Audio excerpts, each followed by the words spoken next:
Martedì 6 gennaio sono le 7:30 di iniziative benefiche organizzate nella nostra regione e tra queste c'è sicuramente la Befana del poliziotto del SIULP, il sindacato unitario dei lavoratori di polizia. C'è qui con noi il segretario generale di Cosenza, Luciano Lupo. Buongiorno e benvenuto nei nostri studi. Buongiorno.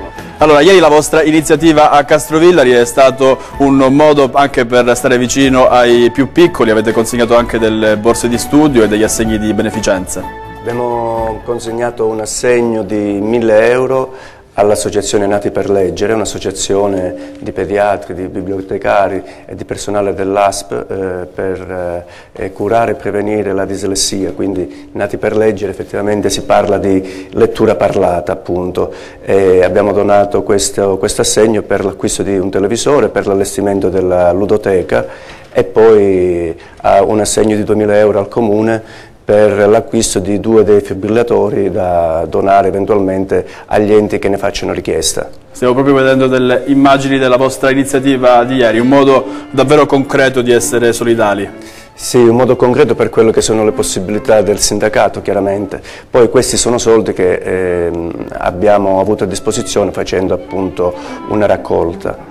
Non è il primo anno, questa è la 9ª edizione, nel corso degli anni abbiamo appunto donato circa 27.000 euro alle varie associazioni, tra le quali il Filo d'Arianna, l'Associazione Famiglie Disabili, l'Orfanotrofio di Trebisacce, mi viene in mente ancora gli Amici del Cuore con la donazione di altri defibrillatori e anche il Comune di Mormanno quando è stato colpito duramente dal terremoto. Torneremo a parlarne tra pochissimo. Noi torniamo dal segretario generale del SIULP di Cosenza, Luciano Lupo. Allora, ieri nella vostra iniziativa di Castrovillari si è parlato anche di femminicidio, avete voluto ricordare le tante, troppe donne uccise anche in Calabria. Sì, c'è stato un interessante convegno sul tema della violenza di genere, quindi sul femminicidio, al quale hanno partecipato la dottoressa Ciarcia del GIP del Tribunale di Castrovillari, la dottoressa Monica Capizzano e l'avvocato Marina Pasqua.